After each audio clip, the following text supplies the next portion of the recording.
Good evening সকল বন্ধুদেরকে। এই যে আমরা আজ বেরিয়ে পড়েছি একটু ঘুরু করতে।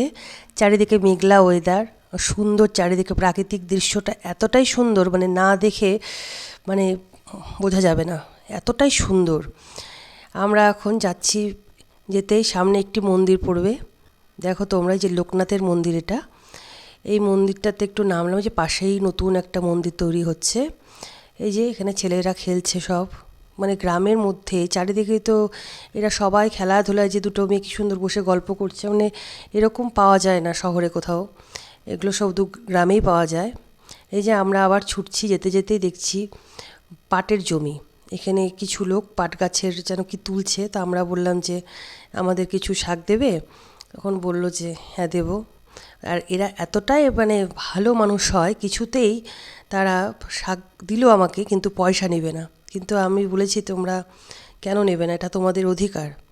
তোমরা কষ্ট করে কিছু বুনেছো, লাগিয়েছো, সেটা হচ্ছে কেন আমি এমনি নিয়ে আসবো। জোর করে সেই কাকুকে আমি টাকাটা হাতে দিলাম, যে নিয়ে এবার আমরা আবার যাচ্ছি। যাব একটু সামনেই এক পরিচিত এক কাকিমার বাড়িতে। এই যে গ্রামের বাড়ি, বসে কাকিমা পান খাচ্ছে। এই যে এবার সন্ধে হয়ে গেছে, এখন বাড়ি ফিরছি।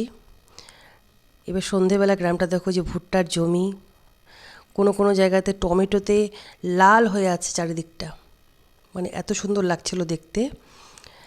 মানে শুধু জমিতে নানান রকমের জিনিস লাগানো, খুব মানে দারুণ। এই যে নিয়ে বাড়ি চলে এলাম। আজ আবার যাব এক দাদার বাড়িতে, গৃহপ্রবেশ আছে, সেখানেও যেতে হবে, না গেলে নয়, যেতেই হবে। কিন্তু সারাদিন এত ছোটাছুটি করে ইচ্ছেই করছিল না, কিন্তু যেতে তো হবেই। এই যে সেই দাদার বাড়িতে এলাম, এই ঘরে পুজো করেছে, খুব সুন্দর বাড়িটা করেছে।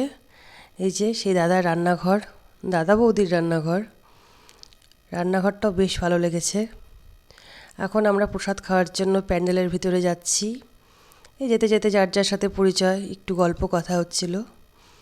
এই যে আমরা প্রসাদ খেতে বসে গেছি, সবাইকে বলছি টাটা, সবাই ভালো থাকবেন, অবশ্যই পাশে